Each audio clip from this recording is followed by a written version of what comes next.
فرماتے ہیں ایک مچھلی اللہ تعالیٰ نے دریا کے کنارے بھیجی، فرماتے ہیں وہ تھی تو مچھلی پر پہاڑ جتنی تھی۔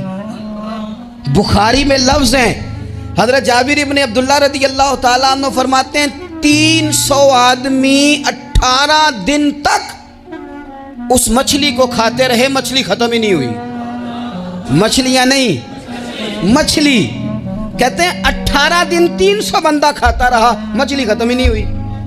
اور فرماتے ہیں کہ اس کی ہڈی نکال کے، کانٹا کہیں گے آپ اپنی زبان میں، کہتے ہیں وہ نکال کے نا تو اس کو کھڑا کیا نا جب، تو اونٹ کجاوے سمیت اس کے بیچ سے گزر جاتا تھا، 2 اس کے کانٹے جوڑے۔ فرماتے ہیں وہ اس کا گوشت ہم کھاتے تھے اور اس کی چربی بطور تیل کے ہم جسموں پہ ملتے تھے، بیماروں کو اس سے سکون آتا تھا، تندرستی شفا ہوتی تھی۔ فرماتے ہیں ہم کھایا بھی ہم نے اور کچھ لے کے ہم مدینے بھی گئے، اور قربان جائیں نبی پاک نے بھی اس میں سے کھایا۔ ہم نے عرض کی حضور یہ معمہ کیا ہے، یہ ماجرا کیا ہے؟ تو محبوب نے فرمایا تمہارے پاس غذا نہیں تھی، رب نے تمہارے لیے بندوبست کیا ہے، اللہ نے تمہیں دیا ہے۔ مکان شروع کر لیا، ایک صاحب نے وہ مکان بنانے لگے، آپ وہ حساب لگا رہے ہیں، کہتے ہیں میرے پاس اتنے پیسے ہیں، اتنے میں نے فلانے دوست سے کہنا ہے اس نے دے دینے، اتنے فلانے رشتہ دار سے کہنا ہے اس نے دے دینے، اتنے فلانے سے کہنا ہے اس نے دے دینے۔ یہ ساری کاپی بنا کے مکان شروع کر لیا۔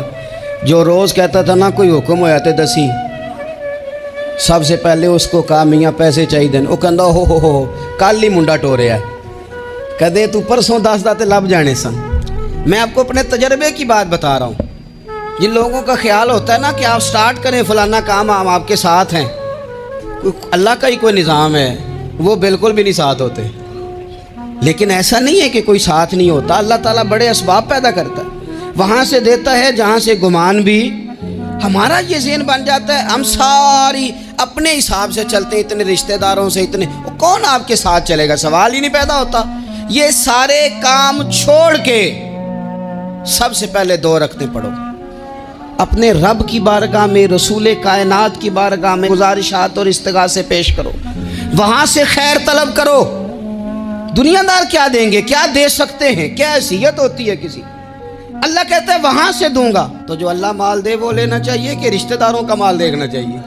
جو اللہ دے وہ لینا چاہیے کہ سیٹھوں نوابوں کی جیبیں دیکھنی چاہیے؟ جو اللہ دے وہ قبول کرنا چاہیے یا دیکھنا چاہیے کون سا آدمی کہاں پہنچ گیا؟ چھوڑو، اپنی مٹی پہ چلنے کا سلیقہ سیکھو۔ کسی کے سنگ مرمر پہ چلو گے تو پھسل جاؤ گے، پھسل جاؤ۔ اس پر ایک اور بات عرض کر دوں، صحیح بخاری سے، مسلم سے ایک اور بات۔ کچھ چیزیں ایسی ہیں جن سے اللہ کی مدد آتی ہے، مدد ملتی ہے۔ ایک چیز ان میں سے ایسی ہے جس سے بہت مدد نازل ہوتی، وہ ہے کہ جب رب آپ کو دے نا تو پھر آپ بھی اس کے رستے میں دیں، پھر مدد آتی ہے، پھر اور آتا ہے۔ بخاری مسلم میں حدیث ہے، یہ زیادہ ہی توجہ طلب امر ہے، اس پر آپ غور کریں گے۔ حضرت ابو ہریرہ فرماتے ہیں کہ نبی پاک علیہ السلام نے فرمایا ایک شخص نے بادلوں کے اندر سے آواز سنی کہ فلاں آدمی کا کھیت اور باغ خشک ہو گیا ہے، وہاں برسو اور اس کے کھیت کو سیراب کرو۔ وہ بڑا حیران ہوا کہ بادل سے آواز آ رہی۔ پھر اس نے دیکھا کہ ایک پہاڑی پر بارش ہوئی، وہ بادل وہاں برسا، پھر نالیوں سے ہوتا ہوا پانی ایک طرف چلا۔ تو جس نے آواز سنی تھی، حضور بیان کر رہے ہیں، وہ بھی پیچھے پیچھے چلا کہ پانی کدھر جا رہا ہے۔ اس نے جا کے دیکھا کہ ایک مقام پہ ایک باغ کو وہ پانی لگ رہا ہے اور ایک آدمی وہ پانی لگا رہا ہے۔ اس نے اس سے پوچھا تیرا نام کیا ہے؟ اس نے کہا کیوں؟ کہنے لگا بتا نا۔ اس نے نام بتایا تو کہنے لگا یہی تو وہ نام ہے جو میں نے بادلوں کے اندر سے سنا ہے کہ فلاں کے کھیت کو پانی دے دو۔ اس نے کہا یار تو کیا عمل کرتا ہے کہ اسپیشل تیرے لیے بارش برسے؟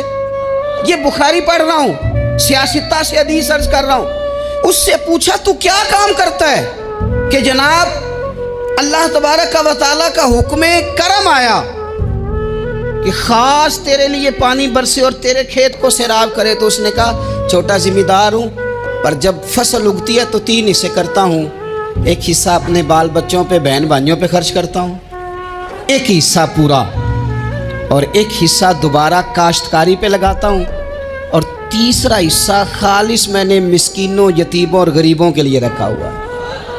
وہ جو تیسرا حصہ، اللہ کرے آپ سمجھے، وہ رب کے بندوں پہ تیسرا حصہ خرچ کرتا ہے نا، تو کریم مالک نے فرمایا جہاں سے غریب کا حصہ جاتا ہے وہ کھیت خشک نہیں رہنا چاہیے، وہ جہاں سے مسکین روٹی کھاتے ہیں وہ خشک نہ رہے، جہاں سے یتیموں کو کچھ آتا ہے کہیں اس کی فصل رہ نہ جائے۔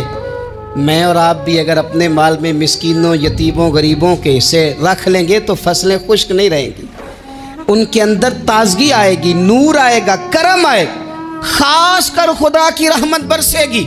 مدد اللہ سے چاہیں، اپنی توجہات کا مرکز رب رسول کی ذات کو بنائیں، پھر آپ محسوس کریں گے کہ بڑی جلدی اللہ تعالیٰ کی مدد آنے لگی ہے۔